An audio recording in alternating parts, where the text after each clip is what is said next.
안녕하세요. 치샘의 농업톡톡의 치샘입니다. 이번 주 저희 지역은 3월 28일, 29일 이틀 동안 서리가 내렸습니다. 날씨가 따뜻해서 겨울옷도 다 집어넣었는데 한 이틀 추워지니까 엄청 춥게 느껴지고 몸이 움츠러들더라고요. 식물도 똑같을 거라는 생각이 듭니다. 특히나 생육 단계에 따라서 받는 스트레스는 다를 것입니다. 작년에도 4월 달 저온으로 냉해 피해가 있었는데요. 밤 온도를 올려줄 수 없는 노지 비가림에서는 일찍 발화가 될수록 냉해 피해가 커질 수 있습니다. 따라서 노지 비가림에서는 냉해 피해 예방을 위해서 발화 시기가 당겨지지 않도록 측창을 항상 개방하여서 관리하시는 것이 4월까지도 내리는 서리 피해를 줄여줄 수가 있겠습니다. 저희 지역의 경우 마지막 서리일이 20년도에는 4월 14일, 21년도에는 3월 25일, 22년도에는 4월 5일, 올해는 이번 주에 3월 27일, 28일 서리가 왔었는데요. 이 데이터는 기상 관측 장비가 있는 곳의 데이터이기 때문에 지역 위치에 따라서 다를 수 있습니다. 오늘이 4월 1일인데요. 아직 올해의 마지막 서리일을 알 수가 없습니다. 올해는 역대 가장 따뜻한 3월이었다고 합니다. 3월 기온이 높아서 대부분 농작물 생육 시기가 일주일 이상 빠른 것 같은데요. 아무쪼록 4월에 이상 기상이 없기를 바랄 따름입니다. 오늘은 서리가 무엇인지, 서리 피해 대책, 그리고 요즘 한창 문의가 많은 바닥 멀칭, 꽃매미 방제에 대해서 말씀드리겠습니다. 먼저 서리입니다. 서리. 다들 아실 텐데요. 서리는 간단하게 말씀드리며 공기 중에 수증기가 얼음이 된 것을 말합니다. 기온이 0도 이하가 되면 수증기가 흰 가루의 형태로 얼음으로 붙어 있는 현상입니다. 농작물에 서리가 내리면은 조직이 얼어붙어서 세포가 파괴되는 냉해 피해를 입게 됩니다. 그러나 서리가 내리지 않더라도 생육 단계별 한계 온도 이하로 내려가면은 냉해 피해를 입게 되겠습니다. 생육 한계 온도까지 내려가지 않아도 서리가 내리면 서리 피해를 입는 것이고요. 영하의 기온이라도 바람이 부는 날에는 수증기가 흩어질 수 있기 때문에 서리가 발생하지 않는데요. 서리는 맑고 바람이 없는 날, 그리고 자정 온도가 4도 내외가 될 때 서리가 내릴 확률이 높아진다고 합니다. 구름 낀 날은 낮에 받았던 열이 저녁에 대기 중으로 방출되는 과정에서 구름이 이불이 되어서 일부 흡수하고 다시 지면으로 반사하기 때문에 온도가 덜 떨어지는데요. 맑은 날은 낮에 받았던 열이 저녁에 대기 중으로 다 방출되기 때문에 지표면 온도가 구름 낀 날보다 상대적으로 더 떨어집니다. 예를 들어서 이런 경우가 있습니다. 겨울철 맑은 날 야간에 보온 커튼 시설이 없는 일중 비닐하우스의 경우에 하우스 안 온도가 하우스 밖 온도보다 더 낮은 상황이 발생될 수 있습니다. 이유는 낮에는 하우스 안이 외기보다 온도가 훨씬 높은 반면에 야간에는 복사 냉각으로 낮에 받았던 열만큼 더 떨어지기 때문에 낮에 상대적으로 열을 더 받았던 하우스 내부가 바깥보다 냉각이 증가하여서 하우스 안이 밖보다 온도가 더 내려갈 수 있게 되는 것입니다. 이해가 되실까요? 날씨는 우리가 어떻게 바꿀 수가 없는 것인데요. 잎이 나와 있는 상태에서 서리를 맞으면 세포 조직이 파괴되어서 피해를 입게 됩니다. 서리 피해에 대한 대책은 한 3가지 정도가 있습니다. 첫 번째로 서리가 내리지 않을 온도로 올려주는 것입니다. 시설하우스에서는 난방을 하는 것이겠지요. 노지 가원에서는 드럼통에 기름을 넣고 불을 피우기도 하는데요. 번거롭고 힘도 많이 들고 화재 위험도 있어서 실천하기가 어렵습니다. 21년도에 프랑스 보르도 지역에서 역대 없었던 4월 초 저온으로 상상 이상의 드넓은 포도밭이 초토화되었던 일이 있었는데요. 저온을 막겠다고 온 밭에 불을 피웠던 것이 뉴스에 나온 적이 있었습니다. 인터넷에 프랑스 포도밭 초토화라고 검색하시면 그때 뉴스를 지금도 보실 수가 있습니다. 기후변화로 인한 작물 재배 적지가 바뀌고 이상기후로 인한 피해가 해마다 발생하고 있습니다. 어마무시하게 넓은 포도밭에 불을 피운 모습이 참 안타까웠습니다. 두 번째 서리 피해 예방 방법은 물을 살포하는 살수법입니다. 미세 살수 장치가 있는 경우 물을 살포하여서 물이 얼음으로 될 때 방출되는 잡열을 이용하는 방법입니다. 기온이 영하 7, 8도에서도 얼음으로 덮인 가지 표면은 영도를 유지하여서 조직을 보호하는 것인데요. 북극의 이글루라는 얼음집과 비슷한 원리인 것 같습니다. 그런데 이 방법을 사용을 하려면 시설도 필요하지만 물량도 되어야 합니다.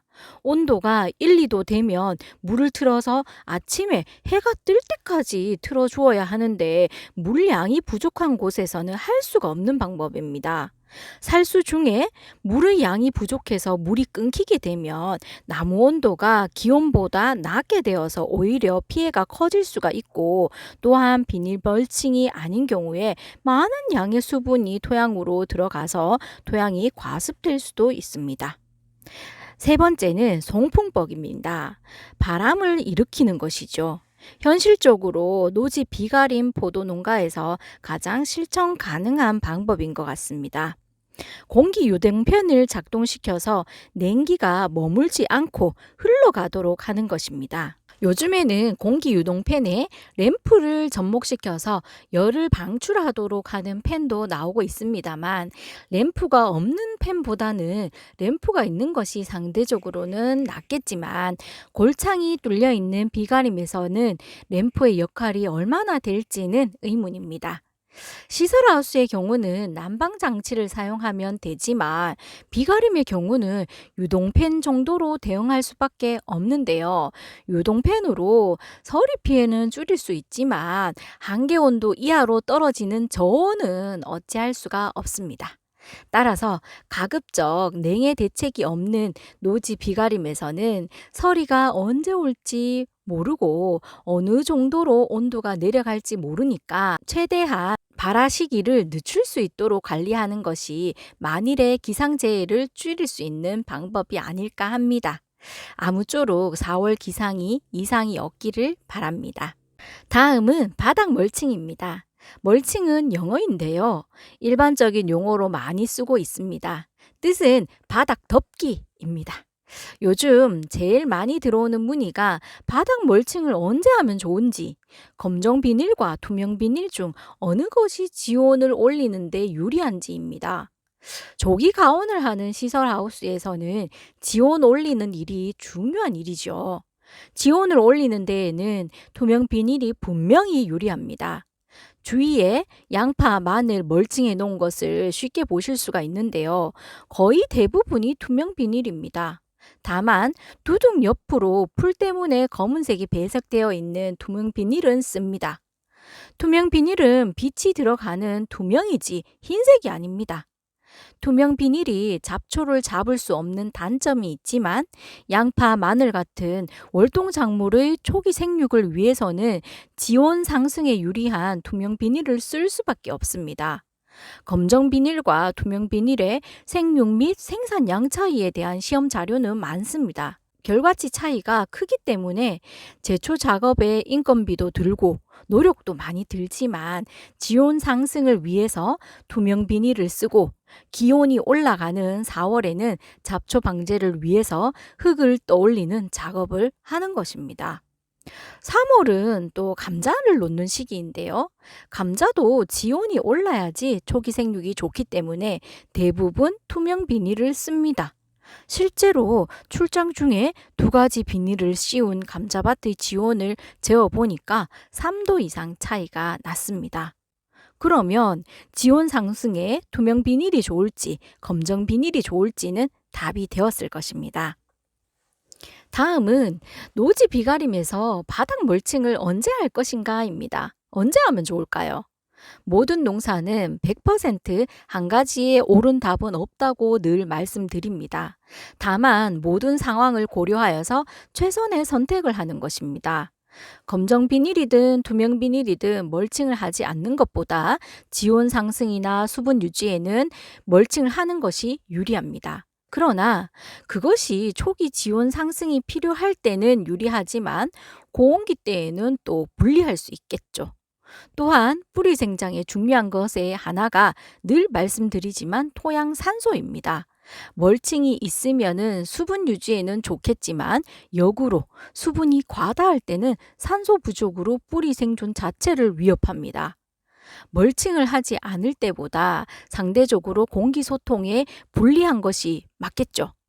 비닐 멀칭으로 나무 둥치만 빼놓고 다 쌓아놓으면은 뿌리가 산소를 찾아서 자꾸 위로 올라오게 됩니다. 극단적인 경우 비닐로 나무 둥치까지 꽁꽁 멀칭해 놓고 발효되지 않은 유기물이 있는 경우에 땅속에서 미생물들이 유기물을 분해할 때 많은 산소를 이용하게 되고 분해로 나오는 이산화탄소나 메탄 등의 가스가 멀칭으로 인해서 배출이 안 되고 산소 공급이 안 된다면 토양은 산소 부족으로 인해서 뿌리가 숨을 못 쉬고 죽고 미생물도 죽게 되겠죠. 또한 첫해 나무를 키우면서 숨 쉴 틈도 없이 비닐 멀칭으로 싸놓고 나무를 위한다고 비싼 밝은제, 영양제 사다가 계속 주시면은 뿌리가 숨을 못 쉬어서 죽습니다. 실제로 이러한 일들이 많습니다. 무엇을 위해서 내가 무엇을 하고 있는지 늘 생각해 볼 문제입니다. 제가 생각하는 노지에서의 멀칭 시기는 4월 중순경입니다. 노지 비가림에서는 일찍부터 지온을 올릴 이유가 없기 때문에 일찍 멀칭을 하지 마시고 다만 4월 중순이 되면은 발화되고 잎이 나오면은 그때부터는 토양 수분을 내가 조절할 수 있어야 하는데 비가 오게 되면은 토양 수분 조절이 안 되기 때문에 비가 오기 전에 비닐 멀칭을 해주시는 것이 좋을 것 같습니다.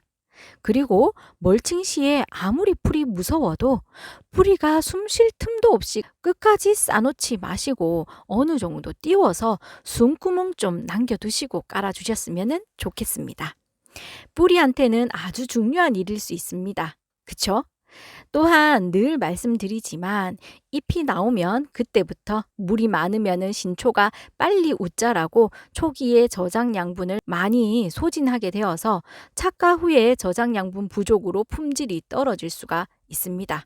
따라서 저녁기 수분 관리 꼭 신경 써주시기를 바라겠습니다. 다음은 꽃매미입니다. 꽃매미는 포도나무에 피해를 주는데요. 꽃매미 알덩이, 약충, 성충의 모습입니다. 이번 주 출장 중에 시설하우스에서 부화한 꽃매미를 발견하였습니다. 날씨가 따뜻해서 노지에서도 곧 부화할 것 같습니다. 이제 막 알에서 깨어난 약충이 고물고물 나다니고 있었는데요. 진짜 너무너무 곤지러워서 온몸이 근질근질 하더라고요. 주간부에도 알을 낳아 놓지만 이놈들이 머리가 좋은지 잘 보이지 않는 주지 밑에 많이 낳아 놓았습니다. 그나마 꽃매미는 다른 해충에 비해서 크기 때문에 눈에 잘 띄고 방제가 잘 되는 편이라 보이면은 약치면 됩니다. 꽃매미의 피해는 약충과 성충이 포도잎과 줄기를 흡집하여서 수세를 떨어뜨리고 또 소화가 덜 된 당분을 배설하기 때문에 그 감로로 인해서 그름병을 일으켜서 과실 품질도 떨어지게 만듭니다. 전정을 할 때에 알덩이가 보이면은 뭉개 주시고요. 미처 발견하지 못해서 꽃매미가 부화했다면 보이면은 방제해 주시면 되겠습니다. 오늘은 서리와 과원 바닥 멀칭, 꽃매미에 대해서 말씀드렸습니다. 원래는 3월 기온이 기성 관측 이래 최고로 기온이 높았다고 합니다. 생육 시기가 당겨진 만큼 또 이상 기후를 늘 염두에 두셔야겠습니다. 늘 부족하지만 조금이나마 도움이 되었으면 좋겠습니다. 오늘도 최쌤이었습니다.